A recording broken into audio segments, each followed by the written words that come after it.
Orote. The 22nd Marines had driven up the coast from Agat in a series of hard-fought clashes with stubborn enemy defenders. The 4th Marines had swept up the slopes of Mount Alifan and secured the high ground overlooking the beachhead. By the 25th, the brigade was in line across the mouth of Orote Peninsula, facing a formidable defensive line in depth, anchored in swamps and low hillocks, and concealed by heavy undergrowth and bristling with automatic weapons. These are Sherman mediums from the 3rd Tank Battalion lumbering up the long incline from the Asan beachhead towards the scene of battle around Fonte and X-ray ridges. The 77th Infantry Division had taken over the rest of the southern beachhead, relieving the 4th Marines of its patrolling duties to the south and in the hills to the east. The division's artillery and a good part of the 3rd Corps' big guns hammered the Japanese on Orote without let-up. Just in case of enemy air attack, the beach defenses from Agat to Bangui Point were manned by the 9th Defense Battalion. There were not too many Japanese planes in the sky, and so the anti-aircraft artillerymen could concentrate on firing across the water into the southern flank of the enemy's Orote positions. On Cabras Island, the 14th Defense Battalion moved into position where it could equally provide direct flanking fire on the peninsula's northern coast and stand ready to elevate its guns to fire at enemy planes in the skies above. The 5,000 Japanese defenders on Orote took part in General Takashina's all-out counterattack, and it began in the early morning hours of 26th July. The attackers stormed vigorously out of the concealing mangrove swamp, and the response was just as spirited. Here, as in the north, there was evidence that some of the attackers had fortified themselves with sake, and there were senseless actions by officers who attacked the Marine tanks armed only with their samurai swords. There were deadly and professional attacks as well, with Marines bayoneted in their foxholes. There was one attendant communications breakdown, obliging Captain Robert Frank, commanding officer of Company I, 22nd Marines, to remain on the front, relaying artillery spots to the Regimental S2 and thence to Brigade Artillery.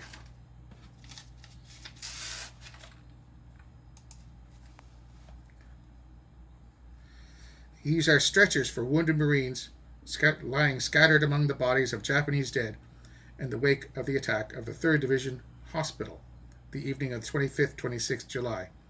Doctors, corpsmen, and wounded Marines joined the fight to repulse the enemy.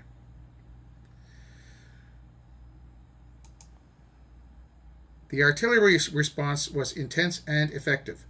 The fire was drawn in closer and closer towards our front lines.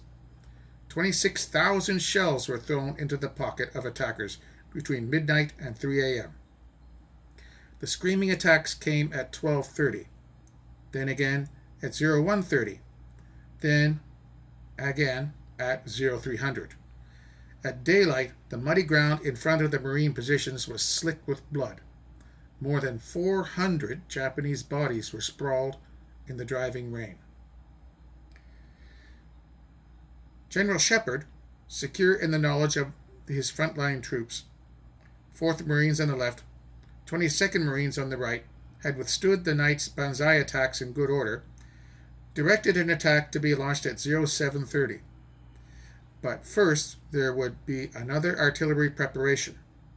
At daybreak, it opened with the 77th Infantry Division's 105s and 155s, the brigade's 75s, the Defense Battalion's 90s, and whatever guns the 12th Marines could spare. It was one of the most intense preparations of the campaign. Major Charles L. Davis, S3 of 77th Division Artillery, recalled how, on the request of General Shepard, he had turned the heavy 155mm battalion and two 105mm battalions around to face Orote to soften the Japanese positions. The 155s and 105s battered well-prepared positions, and ripped the covering protection and camouflage from bunkers and trenches. Pieces of men soon hung in the trees. Marines saw that this fire counted and made it a point to return to congratulate and thank the 77th Artillery Section leaders. The advance, when it came, only went 100 yards before it was addressed by a blistering front of machine gun and small arms fire. Enemy artillery fire came, falling almost simultaneously with the cessation of the American support, leaving the Marines to think that the fire was from their own guns, a favorite Japanese ruse. For a moment there, the Japanese return fire on the 22nd Marines disorganized its forward move, and it was about 08:15 before the attack was on again in full force, spearheaded by Marine and Army tanks. Immediately to the front of the 22nd Marines was the infernal mangrove swamp, from where the Banzai attack had been mounted the night before. It was still manned heavily by Japanese, and it was dense, and the only means of penetrating it was by a 200-yard-long corridor along the regimental boundary, which was covered by Japanese enfilade fire and could only be navigated with the cover of tanks. The armor gunners and commanders directed their fire just over the head of prone Marines and into the gun ports of the enemy pillboxes. By 12:45, Colonel Snyder's regiment had worked its way through all bottlenecks, past the mangrove swamps, destroying bunkers with demolitions and flamethrowers. The 4th Assault Battalions kept pace with this advance, finding somewhat easier terrain, but just as determined defenders. By evening, the brigade had advanced 1,500 yards from its jump-off line. Both regiments, weary, wary, and waiting, dug in with an all-round defense. Again, there was heavy pre-attack barrage on the 27th, and the Marines were stopped again before they'd gone 100 yards. The 3rd Battalion, 4th Marines, facing a well-defended ridge, a coconut grove, and a sinister clearing, was nearing the sentimental and tactically important goals of the old Marine Barracks, its rifle range, and the runways of Orote Airfield.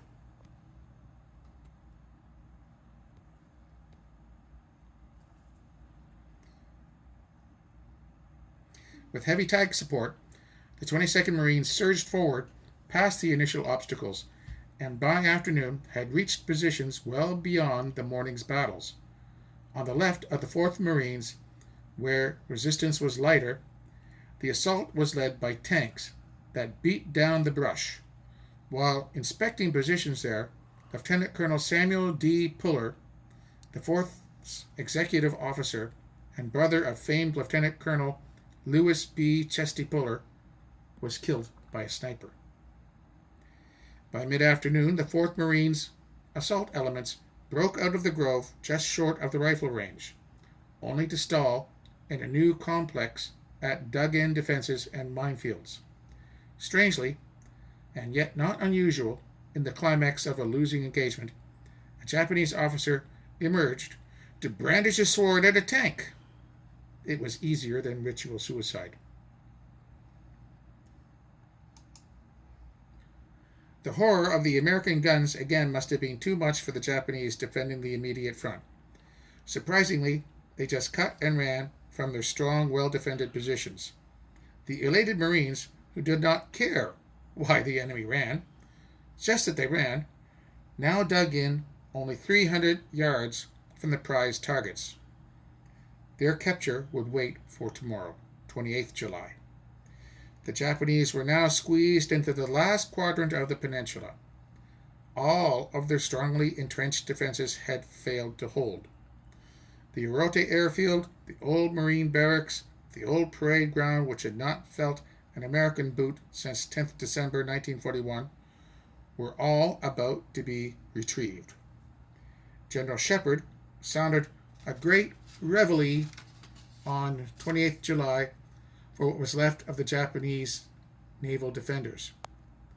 A 45-minute airstrike and a 30-minute naval gunfire bombardment, joined by whatever guns the 77th Division, Brigade, and anti-aircraft battalions could muster. At 0830, the brigade would attack for Orote airfield.